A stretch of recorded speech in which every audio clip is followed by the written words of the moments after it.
Episode की starting में हम एक लड़के को देखते हैं जो अपने टेडी बियर को कचरे में फेंक रही होती है क्योंकि वो खराब हो चुका था। फिर उन सभी कचरों को पाइप के माध्यम से ट्रकों में भर दिया जाता है। फिर वो सभी ट्रक के कचरे को एक रूम में जमा कर दिया जाता है। इस दौरान कोई उस कमरे में घुसने की कोशिश करता है। यहाँ सीन शिफ्ट होता है। एक गार्ड उस कमरे में झांक कर देखता है तो वहाँ पर एक लड़का कचरा चुरा रहा होता है। तब गार्ड अंदर जाता है और कहता है, तुम ही वो लड़के हो जो कुछ दिनों से कचरे चुरा रहे हो और पूरा शहर में गंदगी फैला रहे हो। फिर वो अलार्म बजा देता है जिसकी वजह से उसके और कुछ साथी आ जाते हैं। तभी वो लड़का उन पर कचरा फेंक कर भागने लगता है। फिर वो लोग उस पर गोली चलाने लगते हैं, पर वो चोर कुछ ज्यादा ही तेज था और वो इधर उधर कूदते हुए गोलियों से बचने लगता है। पर आखिर में एक गोली उसे लग ही जाता है, पर वो बचकर भाग जाता है। गटर से निकलने के बाद उसे देखते हैं। वो कहता है, मैं किसी के लिए खतरा नहीं हूँ, बड़े आए मुझे पकड़ने। सुबह को ये खबर पूरी शहर में फैल जाती है कि कचरे का फिर से चोरी हुआ है। शहर के कुछ लोग कह रहे होते हैं कि जरूर ये चोरी जुग्गी वाले ही किए होंगे। ये गंदे लोग हमारे एरिया में क्यों आ जाते हैं। एक आदमी को देखते हैं जो फटे पुराने कपड़े पहना होता है और वो जुग्गी एरिया से आया होता है, पर वो लोगों से बात करने की वजह से वापस चला जाता है अपने एरिया में। यहाँ शहर को दो भागों में बांटा गया है। एक साइड सारे अमीर और साफ सुथरे लोग रहते हैं, दूसरे साइड गरीब और गंदे में रहने वाले लोग, जिसे जुग्गी कहा जाता है। इधर वही चोर को देखते हैं। वो कुछ कचरे के सामान को लेकर बैठा होता है। उसका नाम रूडो है। तभी वहाँ चीवा आ जाती है। वो कहती है, तुम फिर वहाँ कचरा चुराने गए थे। तुम जानते हो ना कि वो लोग साफ सफाई के लिए कितने स्ट्रिक्ट हैं। अगर तुम पकड़े जाते तो लेने के देने पड़ जाता। वहाँ तुम जाते ही क्यों हो। रूडो कहता है, वो अमीर लोग काम के चीजों को भी कचरे में फेंक देते हैं, जिससे मुझे उन पर तरस आता है, पर मैं उन्हें बेचकर कुछ पैसे बना लेता हूँ। तभी उधर कुछ लड़के आने लग। वो कहते हैं, अच्छी कितना बदबू है। ओ, तो ये बदबू इससे आ रही है।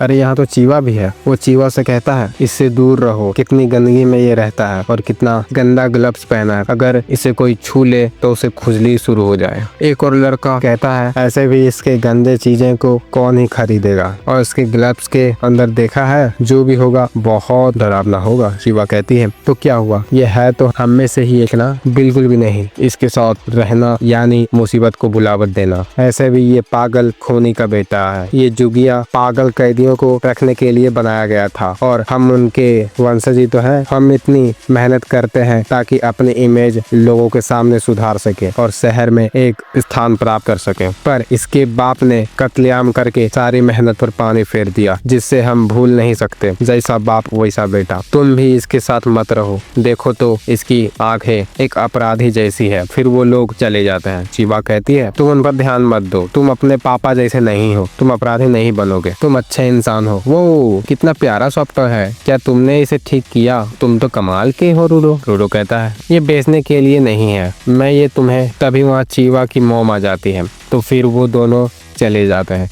चीवा की मॉम कहती है, मैं तुम्हें उस लड़के से दूर रहने को कहती थी ना। सीन शिफ्ट हो जाता है। रूडो अपने घर आया होता है। मैं आ गया। रेक्टो कहता है, ये बेचने के लिए नहीं है, मैं ये तुम्हें यही कहा था ना। रूडो शर्माने लगता है और कहता है, आप छुप छुप कर देख रहे थे ना। रेक्टो कहता है, तुम्हें दिल की बात साफ साफ कह देनी चाहिए, पर सबसे पहले जो तुमने रात को कारनामा किया है उसकी बात कर लें। हमारा इतना हालात खराब नहीं है कि तुम्हें चोरी करना पड़े। जब तक तुम बड़े नहीं हो जाते तब तक तो चोरी मत करो। रूडो कहता है, ना तो मुझे खतरा है और ना ही मैं उनके हाथ आया हूँ, पर कल रात जरूर लगने वाले थे। वैसे मैं जानता हूँ कि तुम क्या सोच रहे हो। हमारा खून का रिश्ता तो नहीं है, पर कोई तो है, इसलिए ये जताना बंद करो कि मैं कोई एहसान किया हूँ तुम पर। आप मेरे जैसे लावारिस बच्चे को पाल पोस कर बड़ा किए हैं, पर मैं एहसान नहीं मानता, मैं आपकी इज्जत करता हूँ। रेक्टो देखता है कि उसके तो चोट लगी है, क्या तुम पे कोई हमला किया। रूडो कहता है,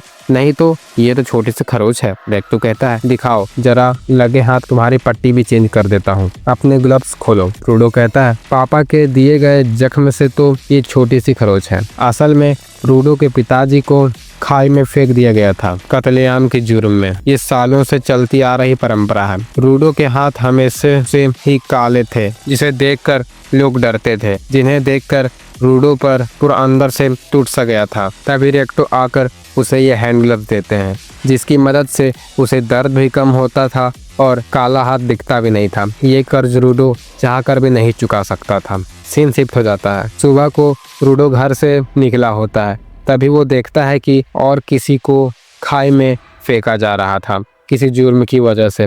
तभी वहाँ चीवा आ जाती है, जिसे देखकर वो अपने टेडी को छुपा लेता है। चीवा कहती है, मुझे ये नज़ारा नहीं पसंद। रूडो कहता है, ऐसा नज़ारा तो तुम्हें यहाँ हर जगह देखने को मिल जाएगा। वो कहती है, पता चला है कि अमीर लोग शहर के किनारे में ये झुग्गियाँ लगाए हैं ताकि लोगों को सजा देते वक्त हम लोग देखें और हमारे अंदर डर बैठा रहे। कितनी गलत बात है ना रूडो। और मैं नहीं चाहती कि तुम भी कभी नीचे फेंका जाए। ऐसे कई सारी चीजें हैं जिन्हें कचरे में फेंकने को जरूरत नहीं है, पर उनके चक्कर में तुम्हें नहीं पड़ना चाहिए। रूडो कहता है, हाँ रेक्टो ने भी यही कहा था। चीवा बोली, हाँ वो तो बोलेंगे ही, वो भी तो तुमसे प्यार जो करते हैं। रूडो कहता है, वो भी से क्या मतलब है। ये सुनकर चीवा का मुंह पूरा लाल हो जाता है। मेरा मतलब वो नहीं था। फिर रूडो शर्माते हुए पीछे चला जाता है, जिसकी वजह से वो सॉफ्ट टॉय देख लेती है। रूडो कहता है, ये सॉफ्ट टॉय देखकर मैं समझ गया था कि ये तुम्हें बहुत पसंद आएगा, पर कचरे में होने की वजह से शायद ये तुम ना ले सको, पर ये कचरे में रहने से अच्छा तुम्हारे पास सही रहेगा, तो ये ले लो प्लीज। चीवा कहती है, कितना प्यारा है, मैं ये हमेशा अपने पास रखूंगी। ये सुनकर रूडो शर्माते हुए अपने घर भागता है रेक्टो को ये बताने के लिए, पर रास्ते में कुछ सिपाहियों से टकराता है। फिर वो जाता है और घर का दरवाजा खोलता है तो देखता है कि कोई रेक्टो को चाकू मारकर हत्या कर रहा होता है। फिर उसे मारने रूडो आगे बढ़ता है, पर हम देखते हैं कि रूडो के नाक से ब्लड निकल रहा है और वो कोना में पड़ा है। फिर वो कातिल एक बुक उठाकर वहां से चला जाता है। इधर देखते हैं कि रेक्टो के अंदर थोड़ी सी जान बाकी होती है और वो रूडो को कहता है कि रूडो भाग जाओ और इस गंदे दुनिया को बदल दो, ये सिर्फ तुम ही कर सकते हो। और ये कहकर वो मर जाता है। तभी रूडो को पीछे से सिपाही टीजर गन से शॉक लगा देते हैं और रेक्टो को मारने की जुर्म में पकड़ लेते हैं। रूडो कहता है कि अभी तक वो जिंदा है, चलो उन्हें इलाज करवाते हैं। और मैं उन्हें क्यों मारूंगा, असली कातिल तो भाग गया है। पर कोई विश्वास नहीं करता और उसे एक पंच मारकर बेहोश कर देता है। इधर पूरे शहर में ये हल्ला हो जाता है कि रूडो ने किसी का कत्ल किया है। इधर सभी लोग इकट्ठा हुए होते हैं रूडो की मौत देखने को। अब सभी लोग चिल्लाने लगते हैं कि रूडो को फेंक दो, कचरे को नीचे फेंक दो, इसकी जगह कचरे में है, फेंक दो कचरे को। रूडो सोच रहा होता है कि ये क्या हो रहा है, मैं नहीं मारा हूँ, मैं निर्दोष हूँ, प्लीज कोई तो मेरी बात सुनो। तभी उसकी नज़र चीवा पर पड़ती है, जो उसका सॉफ्ट टॉय फेंक कर चली जाती है। ये देखकर वो पूरा सुन्न पड़ जाता है और कहता है, असली कचरा मैं नहीं तुम लोग हो, मैं तुम सबको मार दूंगा, ये तो वही कातिल है। तभी वो नीचे गिर जाता है। गिरते गिरते कहता है कि किसी को नहीं छोड़ूंगा, मैं सबको मार दूंगा। सीन शिफ्ट होता है और देखते हैं कि वो नीचे खाई में गिरने पर भी जिंदा है। वो जगह पूरा कचरे का बना था, सभी जगह कचरा ही कचरा था। यहाँ पर हमारा एपिसोड खत्म होता है। और आपको ये वीडियो कैसा लगा कमेंट करें। अगले आने वाली वीडियो को देखने के लिए चैनल को सब्सक्राइब करें।